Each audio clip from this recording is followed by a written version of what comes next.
8 часа 33 минути време и за следниот разговор во утринската програма. Со одлука донесена во 1931 година на Меѓународниот конгрес на приврзаниците на движењето за зачувување на природата во Фиренца, Италија, 4 октомври се прогласува за Меѓународен ден на животните и зоонегователите.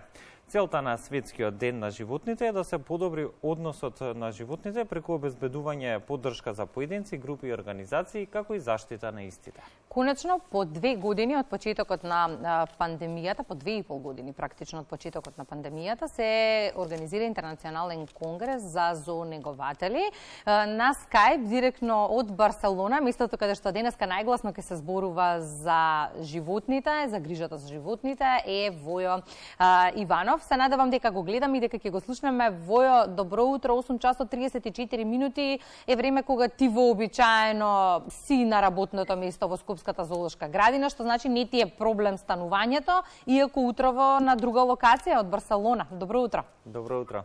Добро утро од сончевата Барселона. Да, малце во брзање за да стигнам и на време да летнам како птица, ама ќе се потрудиме веднаш со мојата колечка после ова вклучување да стигнеме на конгресот, каде всушност се собираме повеќе од 200 луѓе од целиот свет точно за таа намена да ги подобриме, да речем, квалитетот на услугите што ги даваме во нашите матични институции, односно негата кон животот. Целта на Меѓународниот ден на животните, Војо, е гласно да се зборува за нив и за тоа како светот може глобално да стане подобро место за живење. Па од тука и од искуството кое што го имаш години наназад, станува ли светот место на кое што им се дава можност за живот под еднакво квалитетен и на животните? Апсолутно, да се доврзам на вашиот претходен муабет, нели, дека луѓето треба да направат чекор за промена на работното место. Јас би го рекол и оној другиот аспект, а тоа е да направите колку што може максимум или да дадете максимум од себе. Па така, јас и мојата колешка ги користиме деновите за одмор, точно за да бидеме на конгрес со кој што ќе се подобри квалитетот, нели, како што реков, на нашата услуга, а воедно и вашата заштеда ќе ја потрочите за да уплатите за еден конгрес. Вложување во себе се вика тоа, Воја? Апсолутно, апсолутно. И стојам за тоа дека точно од нас зависи најголемиот дел од работата во зоолошките, односно зоонегователите, кои што се први на ударот по однос на квалитет на живот на животните во овие институции. Војо, Скопската зоолошка градина низ годиниве се обидува да ја промени перцепцијата на луѓето за животните и грижата за нив. Сега, иако многумина ќе кажат дека местото на животните им е во природа, не затворени, сепак хуманиот третман на животните во Скопската зоолошка градина е нешто што заслужува пофалба, а за жал не можат да се пофалат со такво нешто многу други институции. Знаеш како, тука ќе се оградам од институцијата во која што секако сум матично вработен, сепак сум приватно овде на ова гостување. Во моментов, да речам, ајде, приватно си го трошам времето, или сега можам да практично, како што реков, се надоградам, но и ваквите конгреси или ваквите средби се секако многу важни заради размена на сите оние достигнувања во другите зоолошки, со кои што ние може да се стекнеме токму овде, но и многу повеќе за комуникација, нели? Дел од работите кои што се случуваат во зоолошките не ги нема во книга, ги немате на факултет.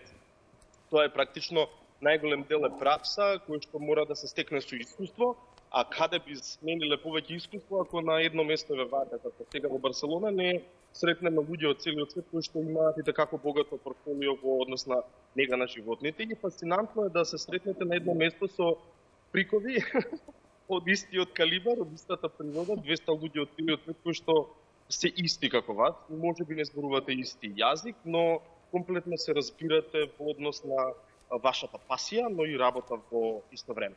Од каде се ве има и каква е агендата за денеска? Најмногу не има од Европа. Од Европа, Германија и Шпанија преовладуваат. Како што реков, 200 учесници од целиот свет, вклучувајќи Нов Зеланд и од другава страна Аргентина и Јужна Америка. Ние сме единствени од нашиот дел од светот, од Балканот. Македонија веројатно е единствената од тој дел на Европа, што ми е навистина криво, бидејќи сепак со тоа или со ова што го правиме, покажуваме дека и како сакаме и се трудиме да да негата на овие животни или можеби трансформацијата која што ќе следи за зоолошките градини мора да се случува. Всушност, заинтересираноста за целиот овој аспект веројатно не ја покажаа другите земји од Балканот, но пак ти речам, тоа е некој прогрес кој што се надевам дека во следните години и како ќе се случи и на тој дел. Војо, ајде во наредниве минути за една глобална статистика во контекст на Меѓународниот ден на животните. Имена во светот има над 40.000 загрозени видови. Според Комитетот на Обединетите нации за заштита на животните и природата, најмалку 100 видови животни исчезнуваат секој ден и тоа најмногу поради ловократци заради профит. Меѓу најкритичните видови кога станува збор за оние загрозени видови на животни се джиновските панди, тигри, морските желки, големите примати, слоновите и носорозите. Постои ли некаква глобална стратегија како да се заштитат загрозените видови на животни и кои се оние главни фактори кои што придонесуваат кон истото? Веројатно, CITES конвенцијата е онаа која што е единствена надлежна да се грижи за оној трейд или трговија на дива флора и фауна. Министерството за животна средина кај нас е надлежно за тоа. Ние сме подписници многу одамна на оваа конвенција и тоа се регулира кај нас секако со закон, но пак ќе речем оној мојот аспект на тој што сум денес овде на ICCT конгресот или Интернационалниот конгрес за зоонегователи, всушност токму тоа да зоонегователите или зоолошките се вклучат што повеќе во заштитата, токму превенција на ваквите работи и зоолошката да стане место каде што всушност ќе едуцираме публиката како треба или како не треба да се однесуваме кон природата и животните, но некогаш или најчесто на ваквите туристички места како ова во Барселона, многу често се случува да луѓето несвесно направат некој криминал кон природата, а тоа е да поддржуваат онакви сликања со животни на улица, на плажа, што може би во последниве години не е така често, но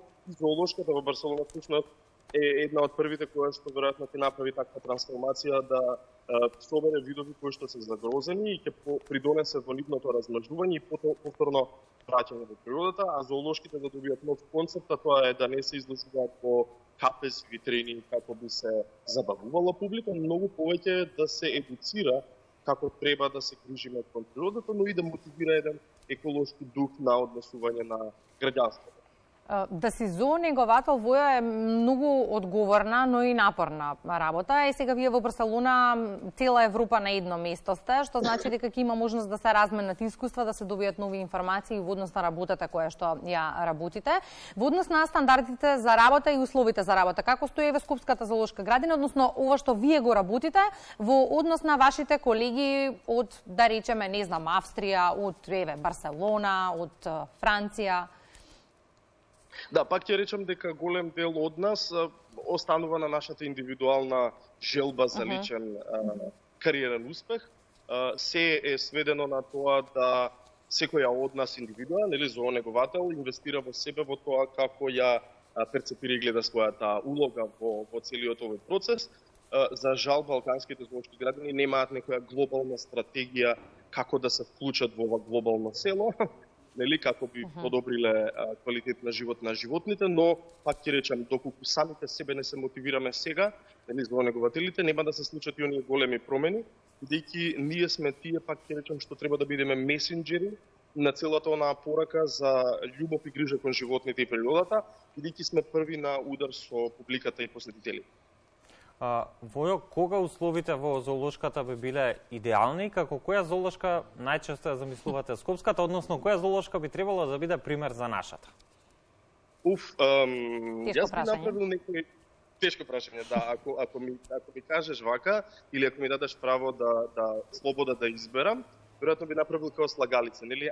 Ова го сакам парче од таму, ова го сакам од таму, но може би еден убав пример за како треба да се едуцира публиката е Загребската зоолошка градина од нашата околина, бидејќи тие и како посветуваат многу време на едукација на публиката, на едукација на најмладите, што всушност по мене треба да биде една од примерните работи на зоолошките градини, особено што балканските зоолошки градини не се вклучени во тие програми за размножување на загрозени видови, бидејќи се уште ја немаме таа репутација како големиот број на европски зоолошки градини кои што би размножувале вакви видови. Значи ние панда нема да имаме во животот.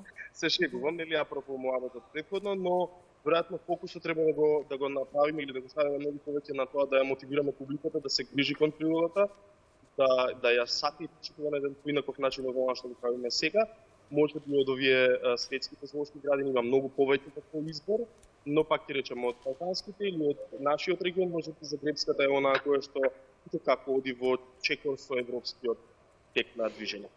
Возот ве чека за конгрес, ќе заштедиме време, само уште едно кусо прашање. Војо без Дуња и Дела не е Војо. Што се случува со животните во моментот? Претпоставувам дека вашите колеги се грижат за нив, но еднаш кога ќе се поврзаш со некој, тешко оди разделбата, па дури и за конгрес.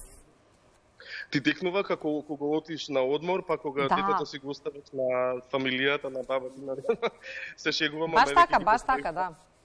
Нашите колеги, бидејќи сепак ние сме едно семејство, во смисла се грижиме за една иста цел, за една иста фамилија, тоа се нашите животни. За среќа имаме на нашиот реон уште двајца наши колеги, кои што ги поздравувам во моментов, па секако се грижат идентично како и ние, мада сме на вибер цело време. Имаше дожд, па си комуницираме, нели, прибери, затвори. Како мајка и татко кога прашуваат за детето, дали јадеше, да не качи температура? Да, многу беше јако. Пред некој ден со колешка збориме од овде и со колегата тамо и сега ги редиме сите по име. А Лила јадеше, добре, бидејќи знаеме дека не се стареше. Така да, секако мора да функционираме како семејство заради тоа што се грижиме за живи работи. Да сме музеи, па веројатно дали си избришал прашина денес или дали може би некои фајлови си ги ставил во фасцикла на право место, не, државна администрација, нели? Легајле. Ама во овој случај се животни, така што многу често приватното време или енергија ја фокусираме токму испреплетено е со работните односи. Не можевме да замислиме со никога посоодветен гостин за одбележување на денешниот меѓународен ден на животните и зоонегователите. Ќе посакаме убав помин на конгресот, се разбира дека знаеш кога ќе се вратите со Маја, заедно ве чекаме во студиото 3 со фотографии да видиме како помина се и какви искуства разменивте со колегите. Убав остаток на денот и на вас. Се надевам на плодна и успешна недела овде. Па да, се гледаме на друга локација во Скопје.